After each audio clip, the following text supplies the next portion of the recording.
o Lula estava tentando empurrar essa agenda aí, né, de uma outra moeda. Tenho vários comentários aqui. Não dá para discorrer sobre um tema só. A questão do Trump. O dólar, no século XIX, não era a moeda dominante, era a libra esterlina. Depois virou o dólar.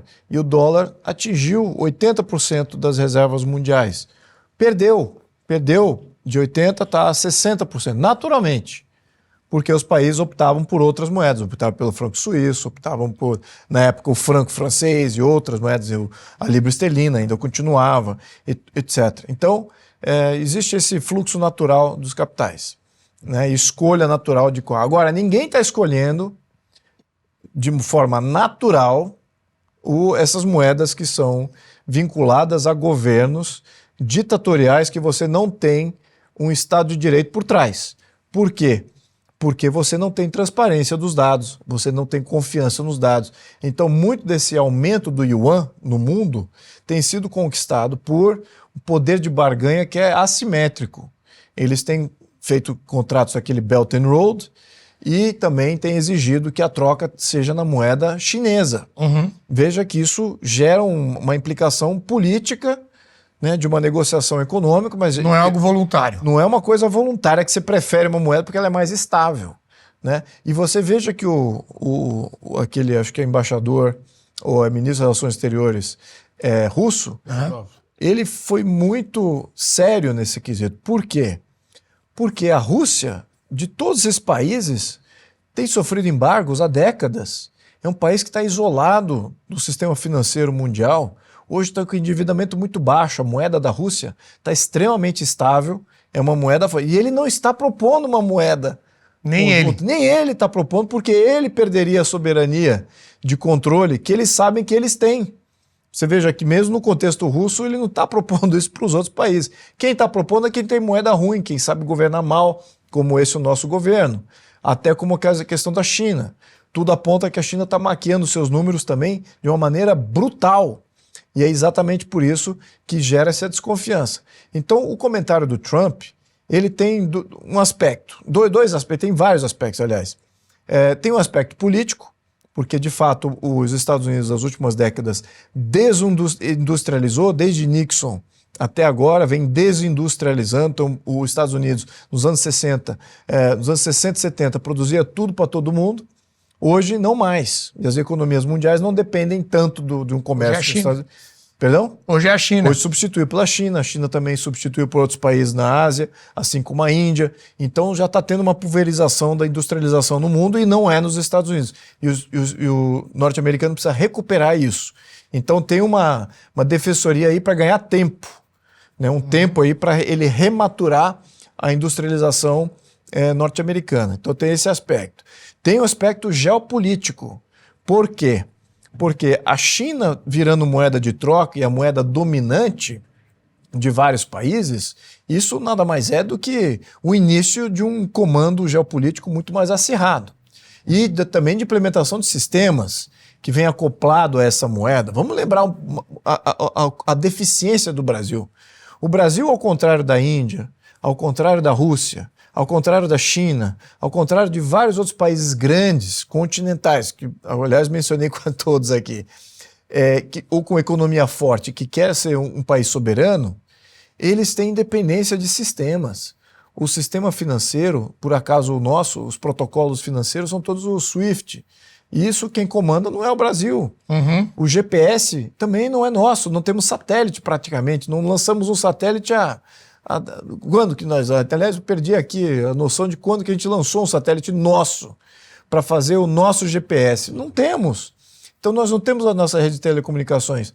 Nós não temos uma série de coisas, até de acordos legais internacionais que nos blindam o nosso sistema judiciário. Nós estamos abertos aqui à Corte Internacional. A Corte Internacional pode mandar prender qualquer um no Brasil sem qualquer defensoria do sistema judiciário brasileiro com relação aos nossos cidadãos. Então veja como a gente está exposto.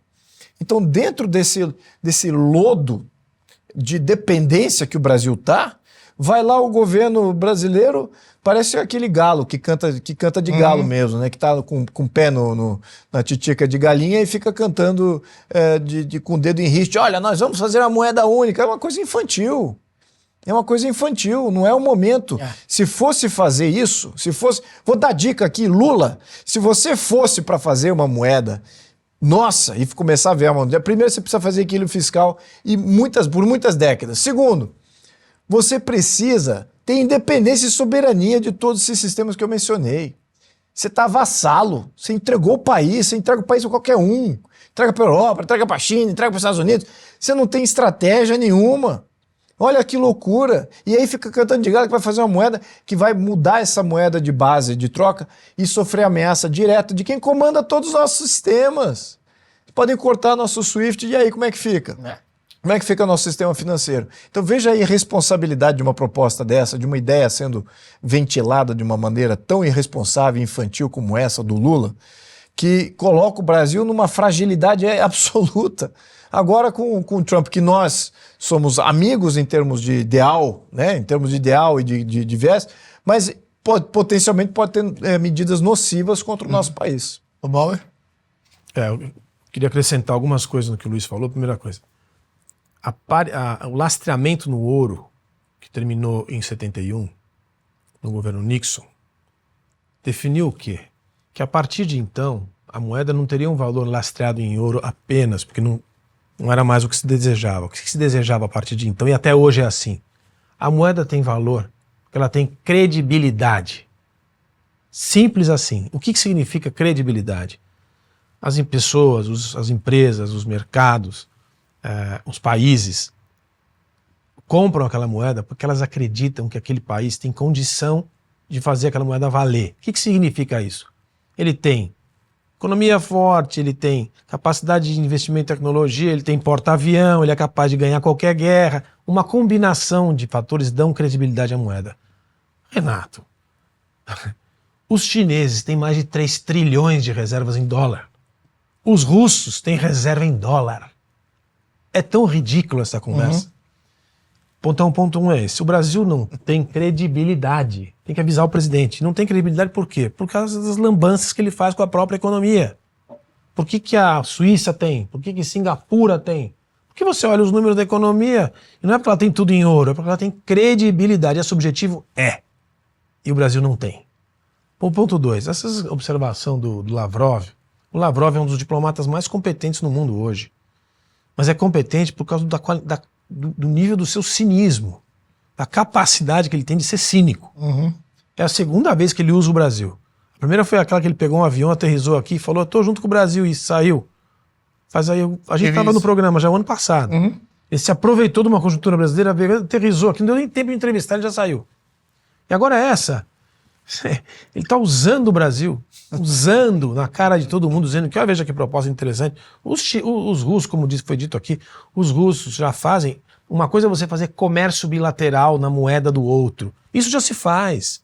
Aliás, é o que sustenta a vida do russo hoje, porque os chineses toparam fazer, comprar óleo e gás direto. Não tem a mudança para moeda estrangeira, que seria dólar.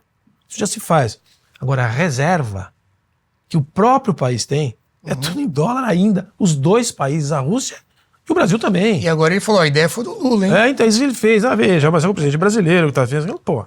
E a terceira coisa que também chega a irritar a gente. Moeda comum. É a mesma coisa a moeda comum do Mercosul. Outro dia eu estava explicando pro meu filho, que tem 14 anos. Falei, filho, o que é uma moeda comum? Se juntar um país com o outro, é uma moeda comum? Os europeus fizeram a moeda comum, um tratado de Maastricht. Demorou 10 anos para eles conseguirem fazer os critérios de convergência. Critérios de convergência macroeconômica. É ajustar a inflação, ajustar o juro, ajustar o endividamento público, ajustar tudo isso para depois você conseguir convergir as moedas e ainda aceitar a instabilidade de outros, como foi o caso da Itália, como foi o caso da Bélgica, que tinham endividamentos muito altos, mas os outros decidiram pagar e fazer uma moeda comum. Ainda hoje o euro sofre por isso. O Mercosul brinca de falar de moeda comum até hoje, esses tontos falam nisso. Vou fazer moeda comum, tem até nome, né? Como não tem nada o que fazer, lança moeda comum. Patacônia. Tem que ter política fiscal comum e política monetária comum. Nós estamos falando política fiscal o quê? A convergência de Política fiscal é de endividamento. E também como é que você arrecada? Arrecada parecido, com as mesmas fontes. Foi feito na Europa, sim. Demorou 10 anos para fazer e ainda tem problema. Você imagina a política fiscal do Milei com a do Lula. Não dá nem para conversar. Né? Política monetária é o comportamento dos bancos centrais. Imagina você juntar as duas coisas. Agora, esquece e aplica para o BRICS. China, Índia, Brasil e África do Sul. Não é séria a conversa. Não é séria a conversa. É conversa de trouxa. Conversa de bobo. Conversa para quem não tem assunto.